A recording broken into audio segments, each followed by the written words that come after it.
2 weeks గా హైదరాబాద్ లో జరుగుతున్న సిచ్యువేషన్స్ అన్ని సార్ కి ఎక్స్ప్లెయిన్ చేసాం. ఇండస్ట్రీలో ఏం జరుగుతున్నాయి అనేది సార్ కూడా అంతా డీటెయిల్ గా ఆమె తెలుసుకుని అన్ని కంట్రోల్కి వస్తాయి అని భరోసా ఇచ్చి చెప్పారు మాకు. అన్ని జాగ్రత్తగా ఆయన దగ్గర నుండి ఫాలో చేసి అన్ని కంట్రోల్లో తీసుకొస్తామని భరోసా ఇచ్చారు సార్.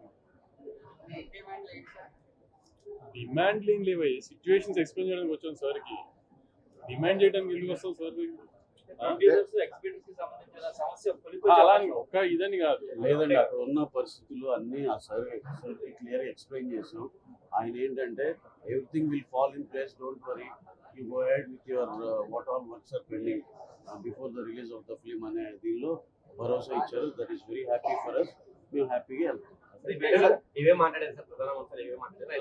అంటే ఏ డిస్టర్బెన్స్ ఏమీ లేకుండా ఫర్దర్ గా కూడా ఈ ఒక్క సినిమానే కాదు, ఇంకా సినిమా ఇండస్ట్రీకి సంబంధించి ఏమైనా సమస్యలు ఉన్నా సరే అన్ని మాట్లాడుతున్నాక ఇది ఒక లాంగ్ టర్మ్ గా ఒక ఎమికబుల్ సొల్యూషన్ వచ్చేదంటే అన్ని జరుగుతాయి, డోంట్ వరీ అని చెప్పారు.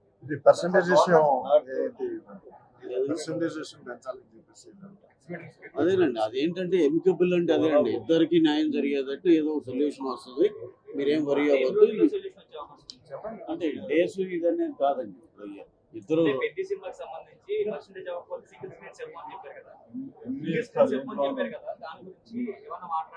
అదేనండి. అంటే దాన్ని ఈ సినిమా వరకు కాదండి, ఈ సినిమా వరకు హర్డిల్ కాదు అనేది ఛాంబర్ లో జరిగిన ఒక అగ్రిమెంట్ లో ఉంది ఎలా. సో ఈ సినిమాకి ఏం హర్డిల్ కాదు. ఫర్దర్ గా కూడా మేము ఒక టైం ఫ్రేమ్ లో మొత్తం అందరూ కూర్చుని అన్ని సెక్టర్లు కూర్చుని ఒకటి ఎమికబుల్ సొల్యూషన్ రావాలనుకున్నాం. దానికి సరిపోయే సద్భావ ఏమంటారు దాన్ని ఆ వాతావరణం అయితే క్రియేట్ చేయడానికి పెద్దవాళ్ళు హెల్ప్ తీసుకునేదంతే.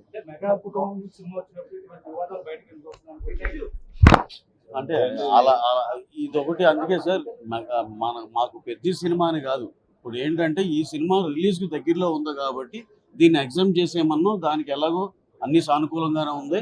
ఆ తర్వాత ఇంకా చాలా సినిమాలు రావాల్సి ఉంది, అందుకని అటు ఒక టైం ఫ్రేమ్ లో కూర్చుని అందరం కలిసి మాట్లాడుకుని సెటిల్ చేసుకుంటాం. అలా అదేం లేదు సార్, ఏపీ తెలంగాణ ఏం లేదు, ఇది తెలుగు సినిమా అంతే.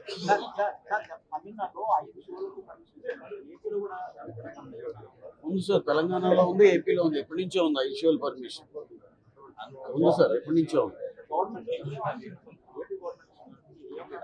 ఏం లేదు సార్, మా సైడ్ నుంచి మేము ఇంకా చేయాల్సినవి ఏంటి అని మా సైడ్ నుంచి ఇంకా పెండింగ్ ఉన్నాయి సార్. గవర్నమెంట్ నుంచి అయితే మాకైతే వెరీ హ్యాపీ సార్.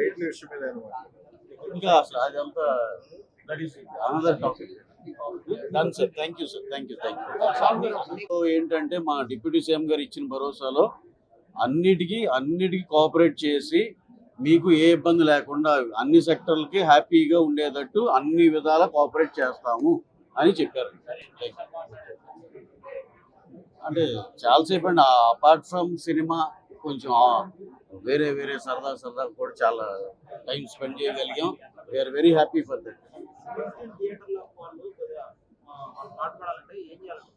ఏం లేదు, సింగిల్ స్క్రీన్ థియేటర్లు బాగుపడ మీరు అన్న క్వశ్చన్కి దాన్ని కొంచెం రెనోవేట్ చేసుకుంటే జనాలు చాలా బాగున్న థియేటర్కి ఫ్యామిలీస్ అందరూ బాగా వస్తారండి.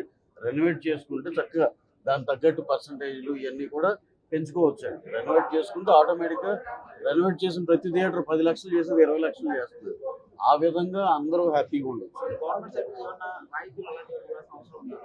అంటే ఇప్పుడు దాకా దాని మీద ఆలోచించలేదండి. రేపు ఒకసారి ఫార్మల్గా అఫీషియల్గా మా ఛాంబర్ డెలిగేషన్ మొత్తం ఒకసారి గవర్నమెంట్ అప్రోచ్ అయ్యి ఇలాంటివి మేము ఇంటర్నల్గా డిస్కస్ చేసుకుని ఏమన్నా ప్రపోజల్ ఏమైనా పెట్టాలనే దాంట్లో తరువుగా మేము అందరం ఇంటర్నల్గా డిస్కస్ చేసుకుని గవర్నమెంట్ని అప్రోచ్ అవుతాం. Done sir, thank you very much. Thank you.